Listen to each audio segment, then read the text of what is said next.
They called him the man who saw the future, a mind so far ahead of his time that even the world he lived in could not keep up.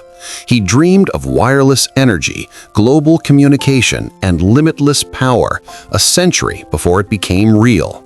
Thunder rumbles in the distance as a flicker of lightning cuts through a stormy sky. But behind the genius was tragedy, a man betrayed, forgotten, and left to die in a lonely New York hotel room. This is the untold story of Nikola Tesla. Born in 1856 in a small village called Smiljan, Tesla's childhood was filled with wonder and imagination. His mother, Georgina, a self-taught inventor, crafted tools and devices from scraps of metal and wood. His father, Milutin, a priest, demanded discipline and faith.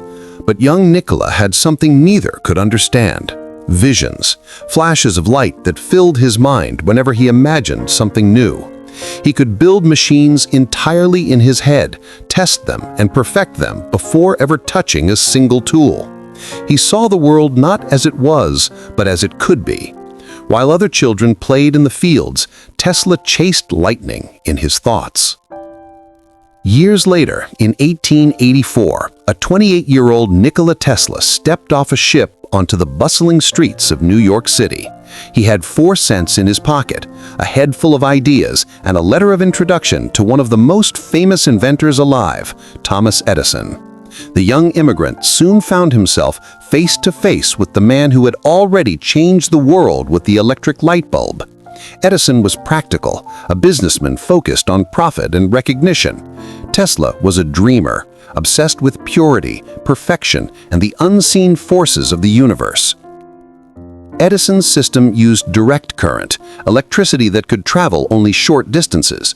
Tesla believed in alternating current, energy that could move freely over miles, lighting entire cities. When he explained the concept to Edison, the older inventor laughed. "Splendid idea," Edison said, "but utterly impractical." Tesla disagreed and set out to prove him wrong. In his small workshop, Tesla built coils that filled the air with lightning. He demonstrated that AC power could do what Edison's DC never could: transmit energy far and efficiently. But instead of admiration, he found resistance. Edison saw Tesla's discovery as a threat, not a breakthrough. What followed would be remembered as one of the most brutal scientific rivalries in history: the War of Currents. Edison launched a campaign of fear. He held public demonstrations, electrocuting animals to show how dangerous Tesla's alternating current could be. Newspapers echoed the horror. Headlines warned that AC power was deadly, unsafe, unnatural. Crowds watched in shock as sparks flew, and Edison's name grew louder. But Tesla refused to fight back with fear. He answered with science. In 1895, Tesla's vision finally triumphed. At Niagara Falls, the world's first large-scale hydroelectric power plant roared to life, powered entirely by Tesla's alternating current. As the turbine spun and the lights of Buffalo flickered on, the future had arrived. Cities around the world soon adopted AC power, and the name Nikola Tesla became synonymous with progress. But victory came at a cost. Contracts were rewritten, royalties erased, and businessmen took what Tesla had built.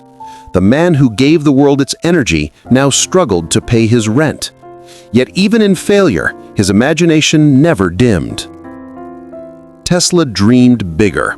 He envisioned a world connected by invisible forces: electricity, sound, and information, all traveling through the air.